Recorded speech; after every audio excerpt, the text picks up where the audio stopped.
Hey, welcome back to the channel, guys. This morning we're just going to do a really short warm-up before the day's fun begins. I just wanted to encourage everybody as my camera slides down. It's down. I have it on a magnet. Please don't slide down. I just want to encourage you guys to be creative. Be creative every day. I had an instance this week where I teach every week at a school here in Central Florida. And I teach grades, kindergarten through, I used to teach 12th grade, but now it's 8th grade. And one of the really great exercises that we did all the way through the grades was to basically utilize 4 questions to create an illustration. And it was amazing how these 4 questions not only were perplexing, but also very challenging for everybody involved, the kids. And it was amazing watching the imagination work. I'm always very intrigued by human behavior and how they come up with different ideas and utilize utilize their imagination. And I always tell the kids, or actually I ask them a question. I say, what's your superpower? What's your superpower? And my personal answer is creativity, your brain power. The 4 questions were, where do you want to go? How do you want to get there? Who do you see, or who do you want to see when you get there? And what are you doing whenever you get there? And it was amazing to watch the kids come up with these incredible illustrations. I have some kids that are very methodical in their thought process. Some are very chaotic. Some are just incredibly inventive. And it's really great to watch these youngsters in this generation come up with these incredible ideas, and I really enjoyed it. So if you get stumped, if you get into that situation where, gosh, I don't know what to do, sit down and do that. Ask yourself those 4 questions. Where am I going, or where do I want to go? Or you can imbue it into a character, into your illustration. How do you want to get there? Who do you want to see, or who do you see whenever you get there? And what do you want to do whenever you get there? I mean, I had kids that are like, I want to go to the moon. I'm going to fly on a winged butterfly spaceship. And whenever I get there, I'm going to talk to King Moon, and then we're going to play checkers. So they illustrated these things. It was wonderful. I loved the challenge that teaching gives me, and to be able to show that palette for those kids and the possibilities of being creative, because even though we all might not be creative, we do have a degree of creativity, and utilizing your superpower of creativity and just investing in that continuously is something that we all can do. So enjoy the video. It's just, again, a short warm-up, and we'll see you on the other side. Thanks, bye. Good morning, everybody. Welcome back to the channel. This morning, going to do some very light warm-up work for you guys to just kind of show you the possibilities in terms of getting things done in the morning. So I like to start out basically a lot of times with simple ideas, because as we all know, simple ideas are sometimes the best ones. Everybody is so interested in complexities, but what's nice about the simpler ideas, excuse me, not only are they easy to read, a lot of times it teaches you a lot about clarity. Clarity of story, clarity of vision, clarity of character design. And it's very important that you have these things whenever you do your work, because you don't want somebody to look at your work and say, what's going on? I've had earlier in my career, I wanted to put so much information into my drawings that a lot of times it would confuse the viewer. And that's one of the things you don't want to do, is confuse your viewer. You want your viewer to be engaged. You want your viewer to be interested in your work. And ultimately, as long as you have the clarity, they will come back for more and more. Anyway, today I was inspired by some sketches that I saw online of an owl. And I've got this running story that I've been working on about animals. And one of those particular animals is an owl. I love owls. If anybody have ever seen owls in the wild or just owls in general, you will know that they are quite the characters. I watched a documentary about owls. Excuse me. If you hear in the background, that's my yard people coming to disrupt my video. Owls are wonderful creatures, specifically designed, and one of the most ruthless hunters that are in the animal kingdom. However, they're interesting. I think so. One of the owls that, or I'm not sorry, excuse me, not one of the owls, but the owl that I'm working on is called Mr. Hootsburg. Mr. Hootsburg is a wise old owl, so you gotta give him glasses. Because we know, all the really smart owls have glasses. Which doesn't really make sense, because 75% of the owl's head are his eyes, so you would think that he has very good eyes. But this is a very wise owl. He's not really old. I guess he could be old if I gave him a little goatee, right? Anyway, Mr. Hootsburg is part of my story that I'm going to be continuing on with,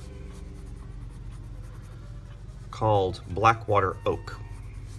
And I'm doing this sketch in real time just because I want you guys to, I do a lot of time lapse and stuff, and sometimes I think that, some of that stuff gets kind of lost, and I want you guys to listen and watch in real time as things occur. So, Mr. Hootsburg, who is he and why is he important? I'm not going to divulge all my story, but he's part of the town called Blackwater Oak, where a sheriff by the name of Pondwater Slim is trying to manage the riffraff of the town. It's kind of set in the Old West, but in modern terms. He's kind of a fish out of water.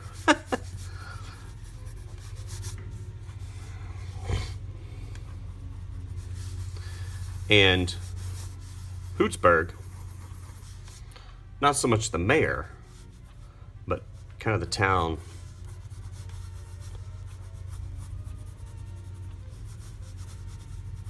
patriarch. Again, what I'm trying to do right now is, just like I do all the time, is basically start with my basic shapes, work through the forms, kind of define the gesture, and basically try and come up with something that is attractive and makes sense.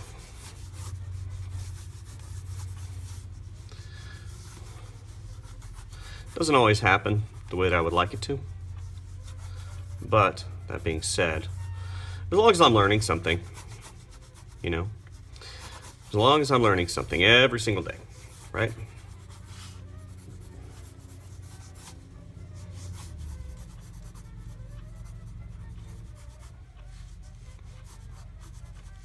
So utilizing the blue pencil is great because It's got a really smooth flow, and I work on this Canson. I think it's Canson. Might be Strathmore. Oh, Strathmore toned paper. This is fantastic stuff. Takes a pencil really well, takes charcoal really well. And you're starting on a toned surface, so you're not having to fight with white the whole time. And that's a big deal. You know? A lot of times we can't figure out why we're having such a hard time with our pictures in terms of lighting. I like using toned paper because it kind of speeds up the process. It's got that mid-tone, you know? Yeah, we're going to do like this because he's kind of afraid. Really small pupils. And his eyebrows come up like this. They're really big because he's just had a startle. And if you watch the rhythm and flow of the illustration, it definitely has a kind of a feeling and a life of its own. As you work through, it's like I'll have my eyeball that'll come down right here in the socket, and I'm trying to give him kind of a startled, worried look. So obviously that top part of the lid comes up, and then the eyebrows, you know, kind of furl upward. You know, we have this one come up like this. Comes around to the cheek and down. You know, very small pupil. Comes down. It's a wonderful sound, isn't it? Whenever they do the yard work. Yeah, I'm going to do a video. By the way, I have an aggravating sound while you do your work. It's kind of funny whenever I sit down, you know, in the afternoon, sometimes I'll sit down and take a moment. Yeah, that's a nice sound. And I'll take a moment and I'll sit on the back porch and, you know, I'll watch the trees, or, you know, sit down and watch the water in the pool, or whatever. And then, you know, you're sitting there enjoying your, oh, even better. Had to stop for a moment because the guy with the blower came right up to the window and was like, "Rah, rah." Anyway, like I was saying, sometimes you go out and you want to relax or whatever and chill, and somebody with a blower or whatever, you know, will start basically ruining your moment. And I know they got to work. I understand that. Anyway, now that I've come to that point in the drawing where I'm just inking, you guys have seen these particular pens before. Brush pens made in Asia, I believe, based on the Asian writing. Of course, what do I know? I'm doing the inking right now. Just, again, something fast, something simple. I've got a lot of work to do today, and this acts as a primer for the day. It's great because give him a little bit of feathers on this side as it comes down.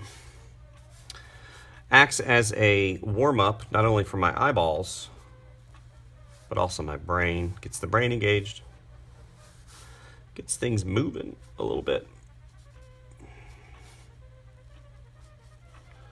Okay, I got his glasses that come over.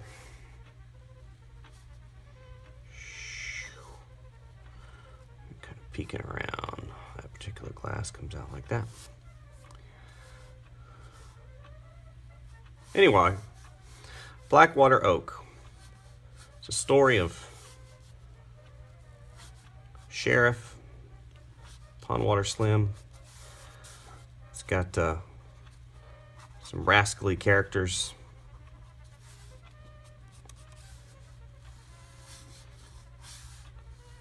Hootsburg, he really isn't a rascally character.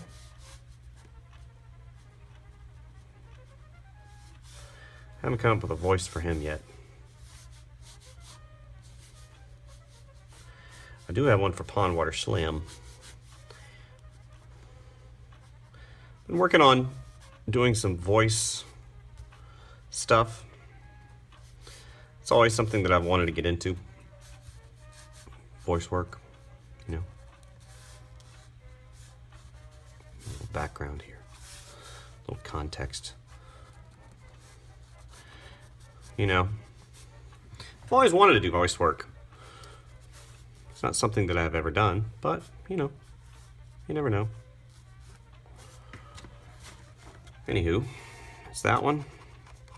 I didn't think that I would really be doing full out.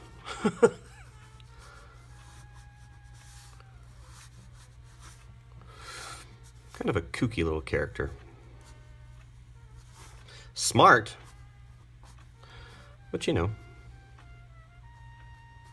maybe he doesn't fly. Maybe he had a little frightening episode when he was younger, and he's, you know, he just doesn't, that's one of his quirks. You know? I don't know. Again, these are supposed to be fun. I love the feel of the paper. It's something that I can never ever stop doing, just because of the tactile feel. So he's always looking over kind of the top of his glasses at you. But I never get tired of that feeling of the paper, of holding the instrument in my hand and feeling the resistance of the tooth of the paper. You know, it's not something that everybody does. I know a lot of people do digital illustration these days, and I had kind of a moment earlier in the week when I was doing digital illustration, and I thought to myself, man, this sure would be a different situation if I had to, you know, if we didn't have computers in such a way that we do now. I had made a mistake on one of my illustrations, and I'm like, boop, instantaneous fix, which is nice, you know. Or I needed to change the color. The client was like, I don't like the color of blue that you did. Now, in a traditional world, you'd be kind of like, oh crap. You know, that's why I do the color study. But I went, hey, no problem, man. Done. Done. Yeah, I like that one a lot. That one turned out good. I like the gesture of him. He's got nice flow. His characterization is kind of, what? You know, whenever I do these things, it might help you too. Whenever you do these short little drawings to, you know, whenever you have a character that has a lot of expression, a lot of times what I'll do is I'll stop for a minute and I'll go like, I'll look at this particular character and I'll look at the expression and I'll try to emulate it not only with sound, you know, kind of an immersion thought, but also, you know, with maybe a voice. You know, he's like, did you hear that?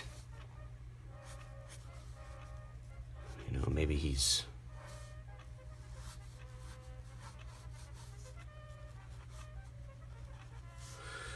it's always nice to have a quirk in a character trait.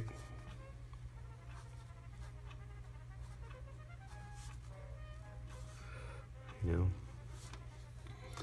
I know some of the best, not best, but most recognizable characters, like your Mickey Mouse. He's very friendly. Can't ever remember, other than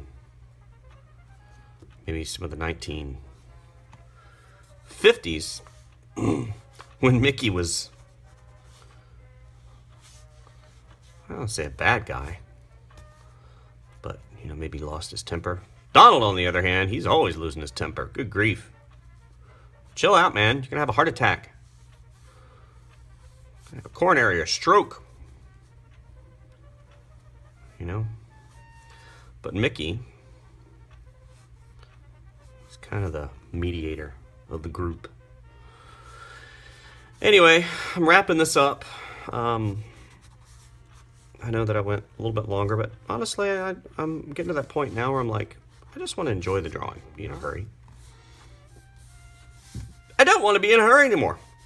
You get to that point in your life where you just don't want to be in a hurry. You know? Maybe there's some branches over here. You know, the flow, if you look, he's looking up. He's kind of centralized. And then this guy's kind of looking over in this direction. I'm not really thinking about composition just because I'm just doing character work. But on the other hand, you want it to be nice, right? Make sense? Come down because it'll flow like this.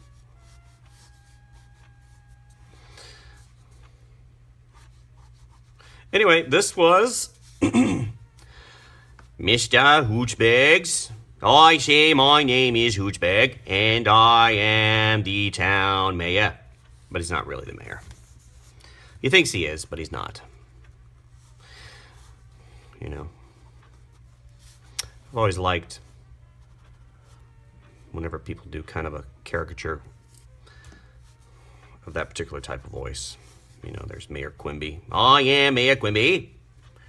Vote for me and the other things as well. Vote Quimby. I like this because every single time I do something like this, I can kind of think of the voice that I would do. You know. Anyway, just putting in little details, little fur here and there. Simple line drawing, simple pen execution, really simple. Keeping it easy, keeping it light, keeping it fun. You know. I don't know if I'll put any color to these. Probably not. But you never know. Like I said, I've got quite a bit of things I have to take care of today. So, anyway, thank you guys so much for visiting the channel. That's all for today. Just 3 simple sketches of owls. What I recommend those of you who are endeavoring to get into the business, who are endeavoring to be a better artist, who are looking to kind of change your perspective, don't wait. For so many years, I looked at my life and I was waiting for something. I was waiting for something to change. The problem is you're not guaranteed tomorrow. I just had a friend of mine who's not too much older than me. He actually passed away in his sleep. It really puts things in perspective whenever somebody similar to your age passes away. Especially since that particular person was somebody that you respected and knew and affected your life in a positive way. It is a shame, of course, that that person left, but it really kind of drove home the fact that you can't wait. You can't wait to do things. If you don't like where you're working, change it. You know. If you don't like certain aspects of your life, change them. That's what I say. That's what I did. I didn't like where I was, and I changed it. You can always say, "Oh, you already had something in line and you know that's how you have your success." No, the only person that's stopping you from your success most of the time is you. Not to get philosophical, but thank you guys. I'm going to continue tooting around on this. And we will definitely see you on the next video. Thank you guys. Bye.